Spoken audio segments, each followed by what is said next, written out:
So if you're looking at picking up the new DJI Mini 3 Pro, there are a few options out there, whether you buy the drone itself because you already have a remote. You can either get the Mini 3 with this remote right here, the RC-N1 remote control. This is the one without the screen, or you have the option to pick up this one right here, which is the new RC remote for the Mini 3, and this one does have the screen on it. And before you choose which package to get, you might be wondering what are the benefits of this remote over the RC-N1, and that's what this video is all about. So let's go through a list of things after flying with these two remotes, some of the biggest benefits I found using this remote over the RC-N1. Now, the first thing on my list of why this remote control is so good with the Mini 3 is because it's made for it. Now, of course, what does that mean? All of these are made for these drones. Of course, that doesn't really make sense. Well, it kind of does if you've ever flown something like the DJI MAVIC 2 with the smart controller. Although the smart controller worked with other drones, for some reason, the smart controller worked best with the Mini 2 because initially when it came out, that's what it was paired up with. And same goes for the DJI RC Pro. That was made for the MAVIC 3. My flight experiences with those is very similar. If I use a mobile phone, it does work well. However,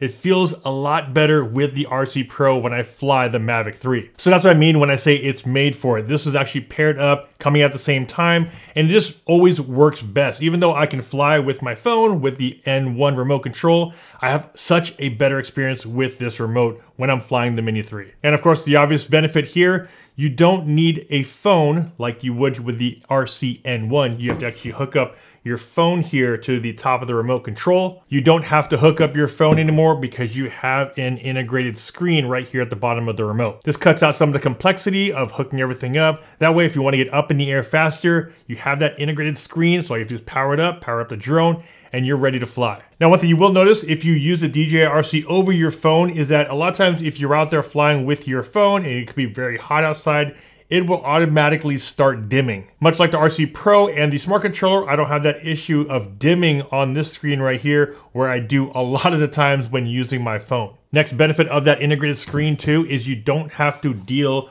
with cables anymore. Now, using a phone isn't that bad, but like I said, you're just dealing with more things. And of course, the more things you have to deal with, a little bit more complexity is added. Some things can also go wrong in case you lose your cable, in case the clamp doesn't fit your phone, in case you want to use a tablet or something like that. It just adds a little bit extra layer for you to do versus something like this where everything's integrated into the remote. Now, one of the biggest benefits I would say of picking up the DJI RC when you get the Mini 3 Pro is that you only get it for about $150 more than this package right here, the RC-N1 and the Mini 3 Pro. The RC-N1 package comes in at around $759, and then the RC Pro package comes in at $909. And if you're familiar with the smart controller and the DJI RC Pro remote control, those sold separately at a pretty high price. You're at $1,000, around $1,200.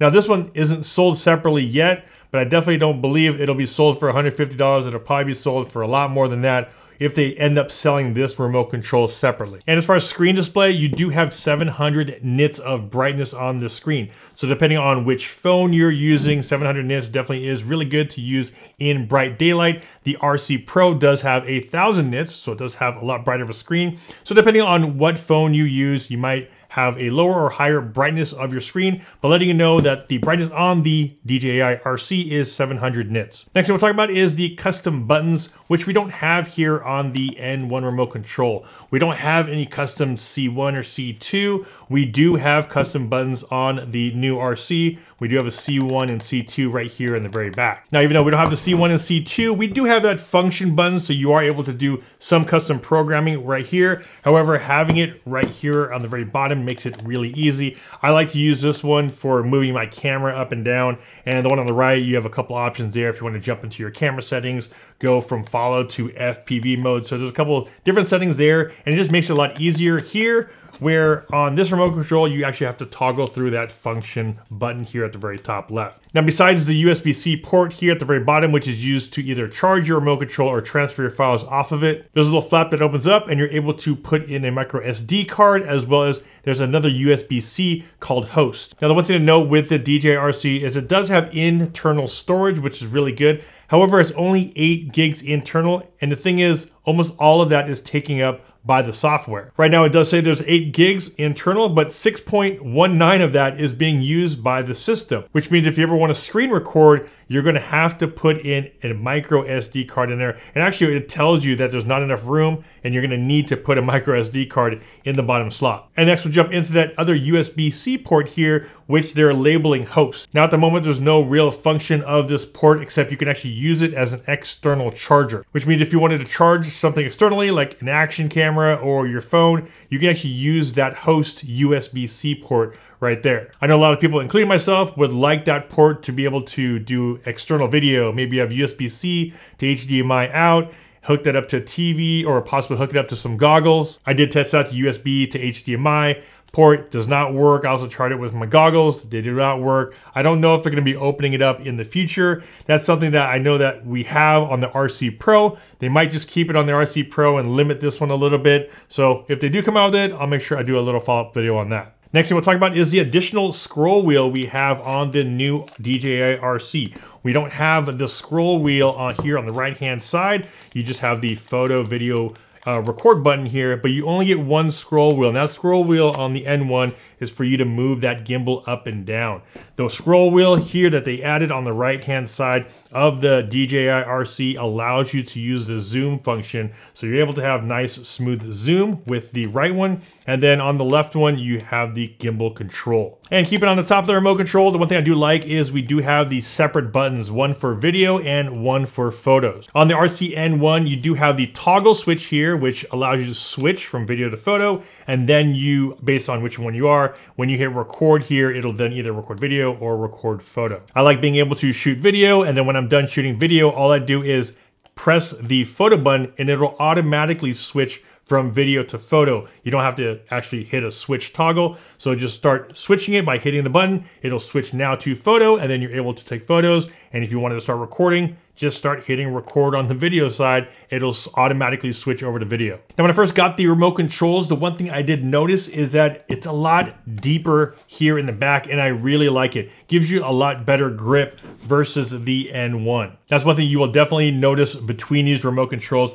This feels a little bit small now in your hands because it's also not that deep. Kind of reminds me of when you're holding a camera. If a camera doesn't have that deeper grip on the handle, that's what this one has. It has that deeper grip, so it just feels a lot better in the hands. One thing I really like about the new RC is that, as you can see on the very top, you're not dealing with antennas that stick out like you are on all of the past remote controls. Now the N1 does have this clamp here, which pretty much doubles as your antenna extension, as well as the clamp for your phone. But you have this big piece right here, which is the antenna, where now on the new DJI RC, everything is integrated here. You don't have this big piece sticking out the top. Now, when it comes to battery life, we do have an advantage here on the N1 because the N1 is not powering a screen. So when you're out there flying, you do have up to 6 hours on the N1. With the new DJI RC, they are rating this for up to 4 hours of use. And of course, one of the biggest benefits of flying with the RC versus flying with this and your phone is that it frees up your phone. You don't know how many times you're always out there flying, and if you forget to put it on airplane mode or do not disturb,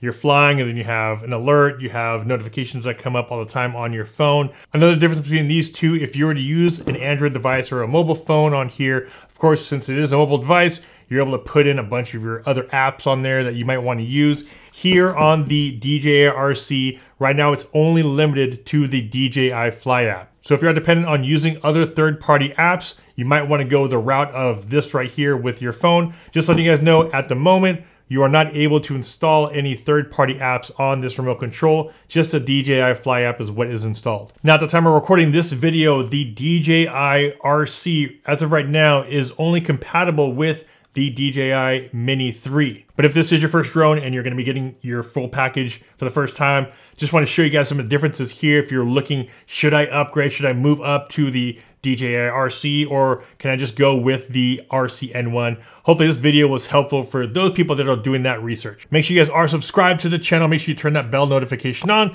so you don't miss any of my future videos. This is Ultra Nastasio with FlytPath.com. I'll see you guys in the next video. Take care.